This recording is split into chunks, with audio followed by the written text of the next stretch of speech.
অনেকেই একটু লেটে আসছেন, ইমাম সাহেবের মুয়াজ্জিনগণ হক আদায় করে দেন। অনেকেই লেটে আসছেন, কেউ যদি টাকা না দিয়ে থাকেন বা দেওয়ার সুযোগ পান না, তাইলে একটু এইদিকে দেখা করে যান, এখানে একটু দেখা করে যান।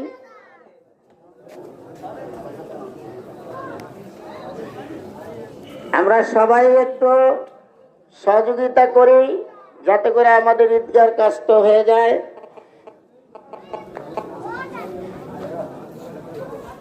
ভিডিও করতেছি।